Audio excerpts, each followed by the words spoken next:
Today's episode is sponsored by Jane, a clinic management software and EMR. The Jane team knows that when your workday is spent providing care to your patients or clients, it can feel like there aren't enough hours in the day for the rest of your admin tasks. This can mean that scheduling appointments becomes after-hours tasks, turning what should be restful evenings into extra long work days. That's why Jane has designed user-friendly online booking, so you can give your patients the freedom to book their appointments at their own convenience, whether that's after hours or on weekends. Patients can also manage their appointments, fill out intake forms, and enable SMS and email reminders from their secure online portal, which saves you from having to manually do it. To see how Jane can help you reclaim your evenings and weekends, head to jane.app to book a personalized demo. Or if you're ready to get started, you can use the code WELLNESS1MO at the time of sign up for a 1-month grace period applied to your new account.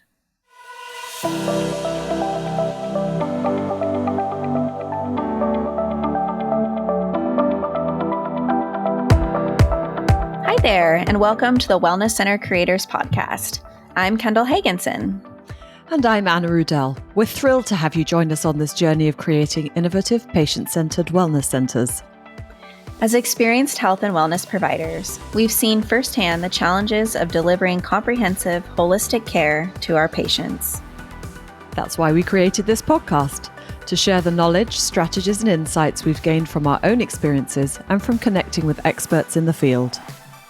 Each episode, we'll dive into a different aspect of building and growing a successful wellness center, from developing a strong multidisciplinary team to implementing cutting-edge technologies and treatment approaches. We'll also share practical tips, resources, and real-world examples to help you overcome common obstacles and streamline your processes. Our goal is to empower you with the tools and confidence you need to create a thriving wellness center that truly makes a difference in your patients' lives. So whether you're just starting out or looking to take your existing practice to the next level, you're in the right place. Get ready to learn, grow, and be inspired. Let's create something amazing together. Welcome to the Wellness Center Creators Podcast.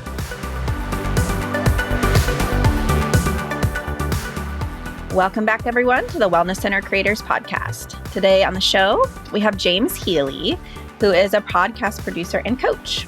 And full disclaimer, he is our podcast producer. And we've been working with him since the beginning of the Wellness Center Creators Podcast. James brings a rich background in digital communication and marketing, podcasting, and health and wellness. He helps professionals across various industries, including health and wellness, amplify their message and connect with their ideal audience through podcasting. As the owner of McLean Media, James is passionate about making podcasting accessible to anyone, regardless of budget or technical expertise. And with a unique perspective from his diverse experiences, including running Mountain Fit, which we'll hear about later, a hiking tour company that offered health-focused adventures across the globe, James merges outdoor leadership, wellness tourism, and marketing to offer a holistic approach to digital communication. James, welcome to the show. Hey, Kendall. Hey, Anna. Good to be here. Hi. It's so nice to finally meet you in person or online, James. Thank you for joining us today. Yeah, thanks for having me. Oh, why don't we start off with you telling us a little bit about how you came to be where you are today? Boy, it's a long story how I got into the podcasting world. It was a kind of a default from getting into marketing, which was something I did for a little company I started many years ago. I was working for an outdoor clothing company, and a friend of mine had broken her ankle, and she needed some padding for her crutches. And so I sewed up these little polar fleece pads. And everywhere she went, people were like, "Where'd you get those?" And so I started a little company called Crutch Buddies, friends you can lean on. And I was sewing up these things and selling them online. And so I had to learn about internet marketing and that sort of thing. And years ago, Kendall mentioned Mountain Fit. I had a hiking tour company that was health and fitness based. So we just did day hikes. We did yoga in the morning.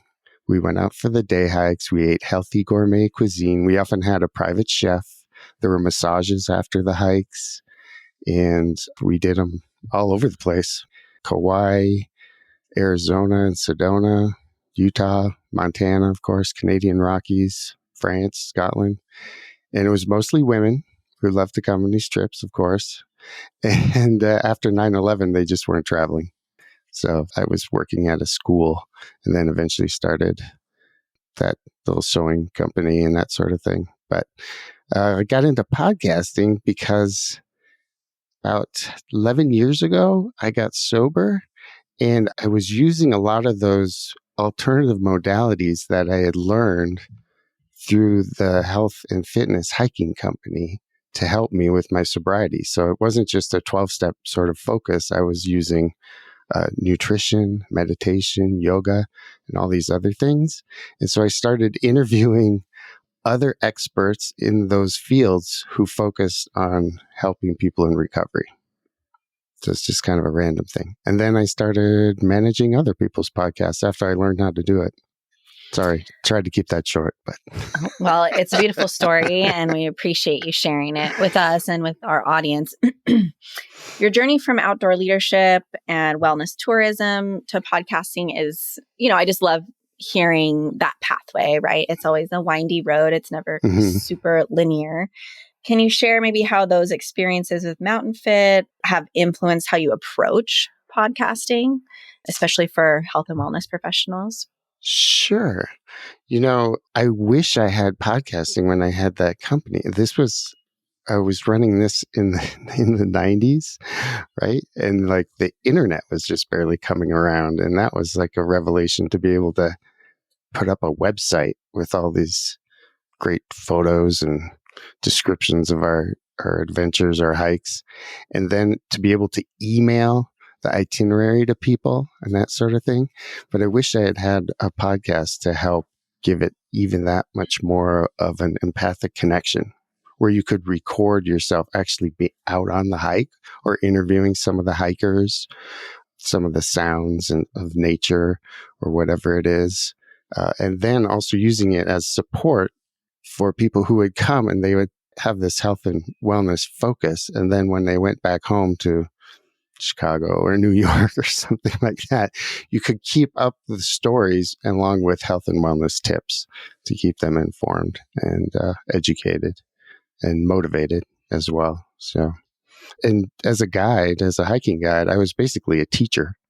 I was teaching people about everything from how mountains are formed and the wildflowers to how to think a little bit more about their nutrition and how that actually worked within their bodies. So that's one of the great powers of podcasting, is to be able to use stories to educate.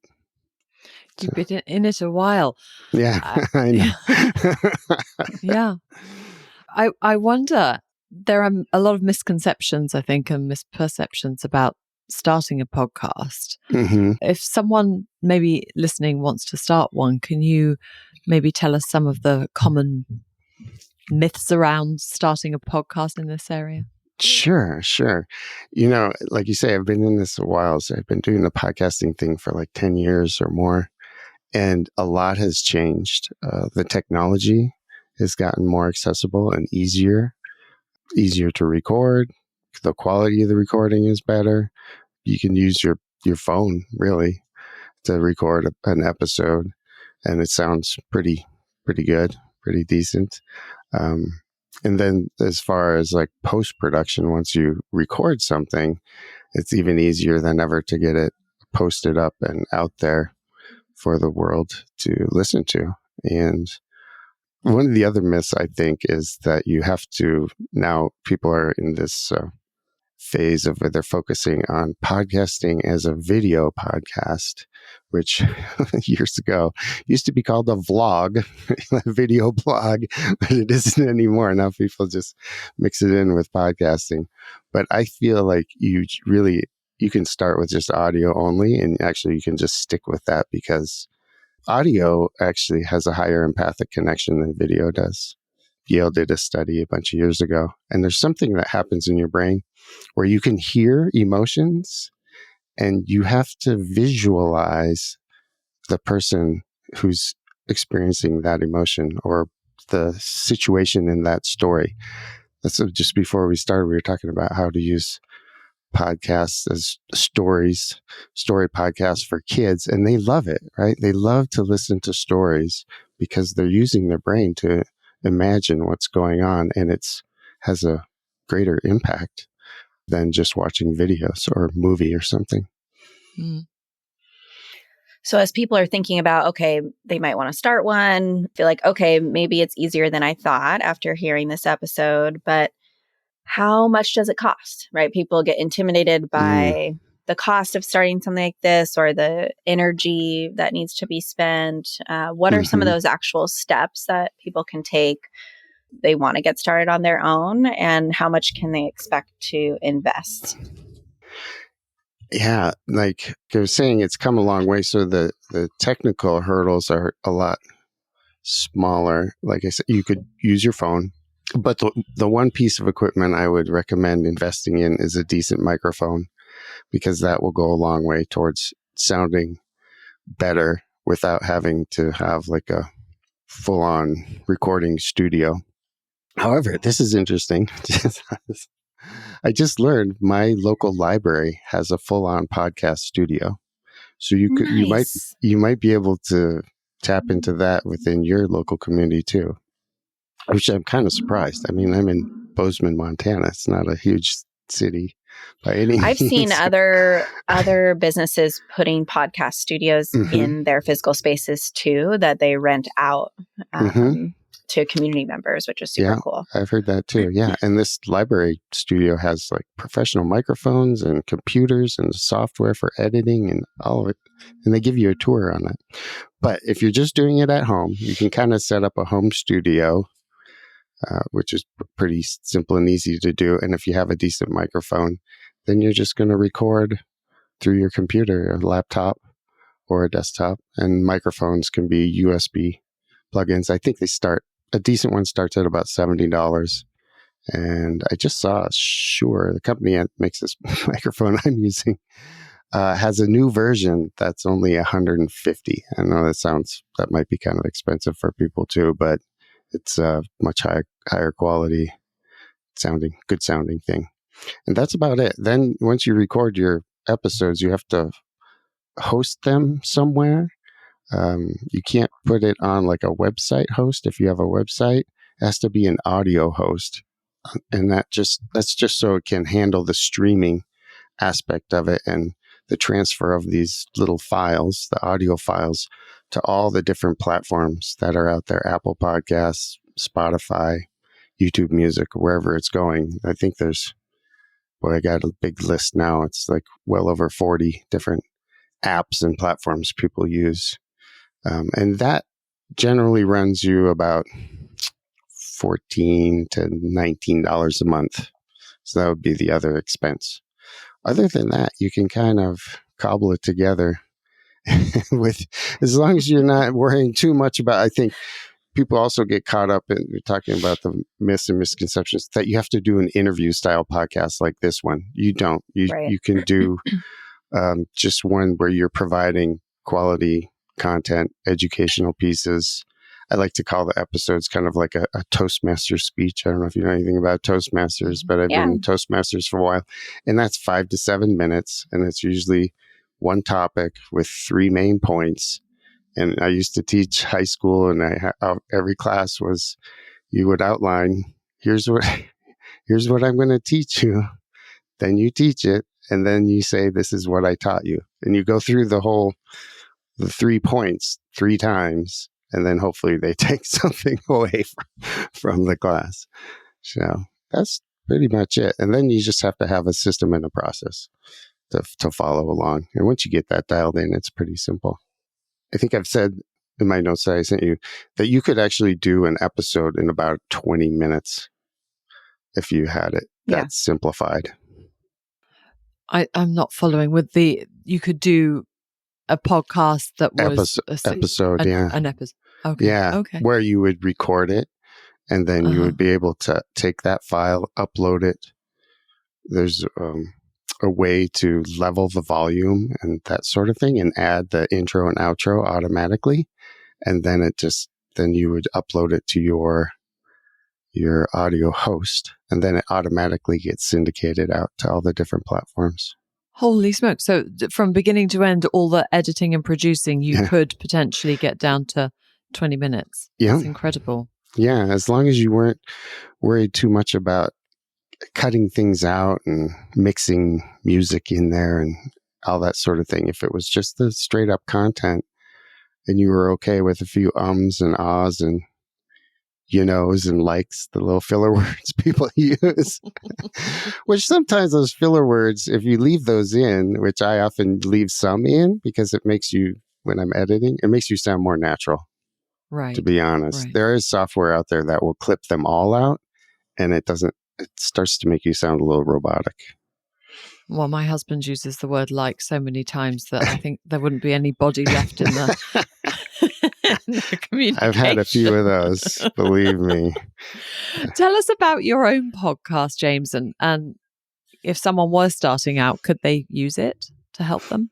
Oh, yeah. Yep. So I've put together what I call persuasive podcasting, and it's basically a way to, it's like a one-page podcast plan, how you can follow this kind of simple system and put together your own podcast. And then I have a private podcast. We can talk about private versus public podcasts.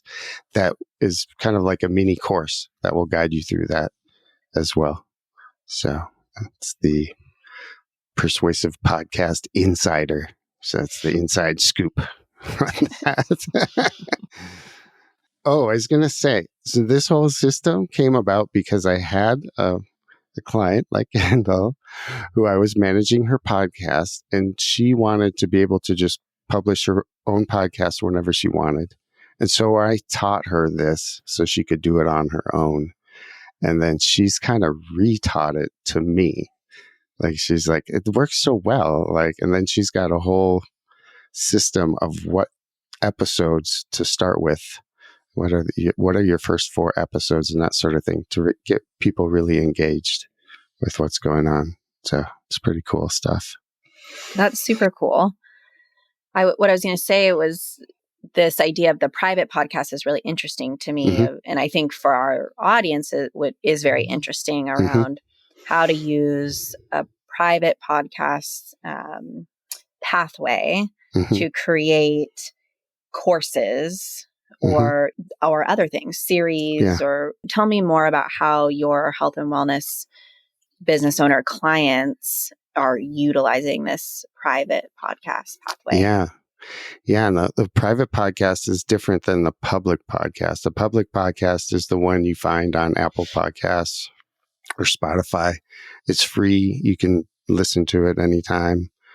They are date-based. So once you publish it, it's stuck on that date. You can't move them around or that sort of thing. You could delete it and you can replace the file, but it's always on that date.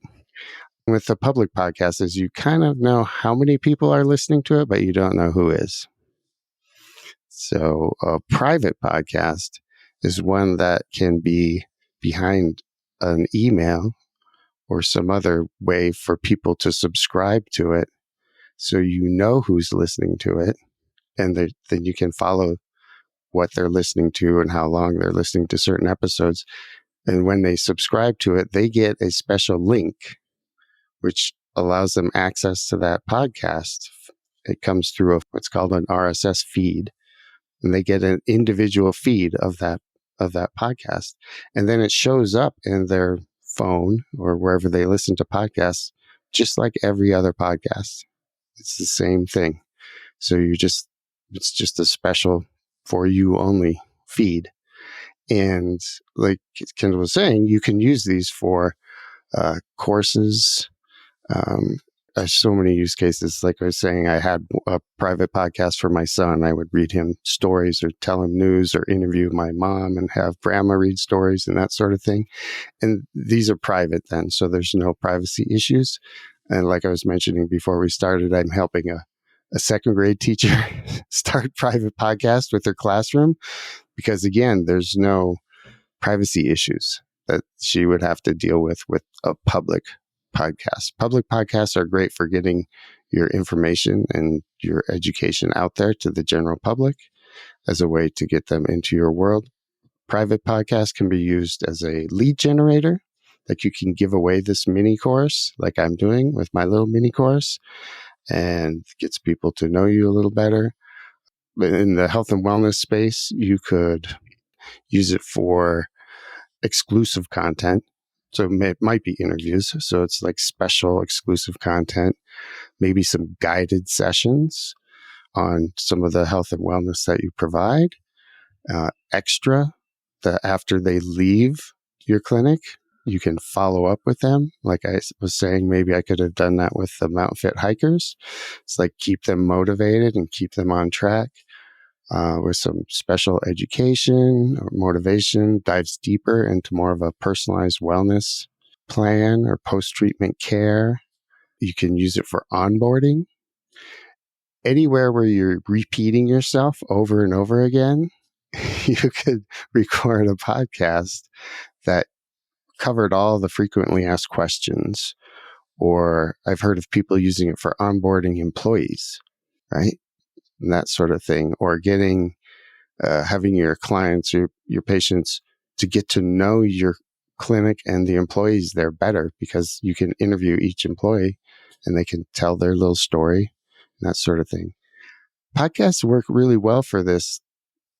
For example, the lead generator piece, there's a much higher rate of completion than, say, a PDF download.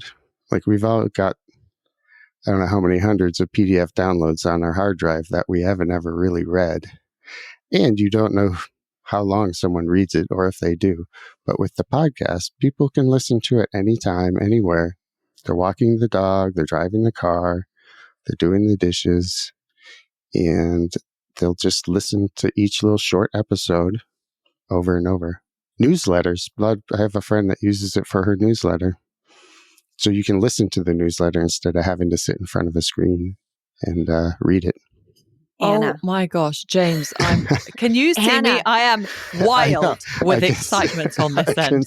My brain is going 100 miles an hour. Watch out. Anna, there's so much we can do. Oh, I know. I'm squealing with excitement. If there wasn't a microphone in front of me, there would be a very loud squeal going out right now. I mean, you've just unlocked a whole new potential for us there, James. And what I love when you were giving us all these use cases is I was remembering back a few questions ago, and you were saying that audio creates the deeper connection, the deeper emotional connection. Yes. Mm-hmm. And as healthcare providers, that's exactly what we want to be creating. Yeah. And my mind. They're hearing your voice in their ears, straight to their brain. It's so impactful. It's really hard. We try to do it when we're writing something. We say, let's try to write in my voice or in whatever kind of voice you want to be using. But that can be difficult. But if you're just speaking, it's right there. It's right in your voice. And it's authentic, because we're all moving rapidly towards supporting our writing endeavors using AI. But there's no way to AI the emotion coming out of your voice, the caring coming out of your voice, a meditation, as you say, the onboarding. I mean, how many times have we as employers said the exact same thing? But to have that, there are so many opportunities. There are many. There are many. Start simple. I'm so excited, James. We're gonna like my second grade teacher. She's starting simple. I came up with 9 different things for her to do. She's like, "Whoa, I can't do all this." Well, we're a couple years in with what we've been doing. I think we're ready to take it to the next level. Here. Yeah. We should. So, James, for our listeners who are more intrigued to learn, like us, about using podcasting to grow their health and wellness business, what's the best way for them to connect with you and explore further? Just go over to persuasivepodcasting.com. So I've got all the info on, you can subscribe to that little private podcast, and then info on this It's going to be like a group coaching program, about 6 weeks long, to help you put together your own podcast and your own system and launch your own show. And then after that, your only expense is your audio hosting. So it's pretty good bang for your buck, actually, once you get your podcast going. Podcasts are great because they're evergreen too, right? If you have that public one out there, like Kendall, we've been doing this, 3 years? Something? I'm losing track. We're in our third year, maybe? Yeah, something like that. Well over 100 episodes. So that's all out there all the time for people to discover and to engage with and get to know you a little better. Also, I'm putting together a community so that when we have more of these good ideas and good use cases and things people discover to use the podcast for, we can share it with each other.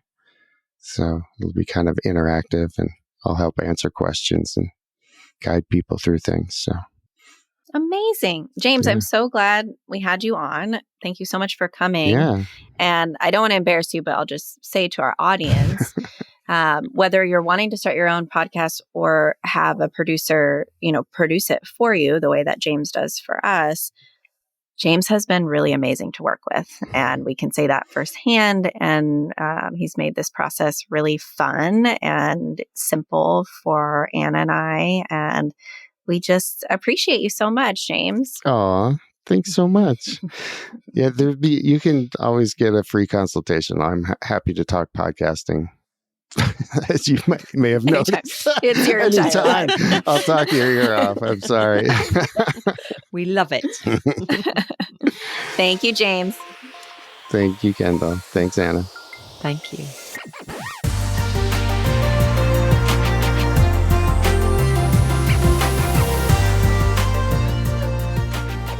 Hey there, this is James, budging in because I can.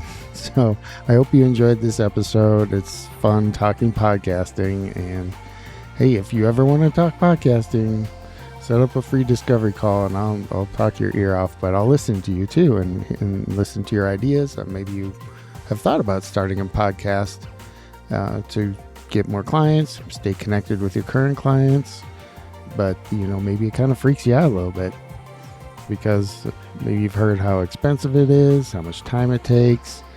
But I have put together this special program that takes all of that out of the equation and makes it simple and easy and efficient, and it works. We've developed a system of episodes that quickly connects you with whoever's listening. So if you're overwhelmed and afraid of not getting results, I want you to come in and listen to this special mini-series that I created for you. And I want to help you create a podcast that really delivers, that creates the impact that I know you want to make and lets you be in the driver's seat, right? You don't have to hire a podcast manager. You don't have to hire an editor. You can do this all by yourself, maybe with the help of an assistant, but it's pretty simple, straightforward, and I know you can do this. So go over to persuasivepodcasting.com, subscribe, and listen in, and I look forward to hearing from you soon. Bye.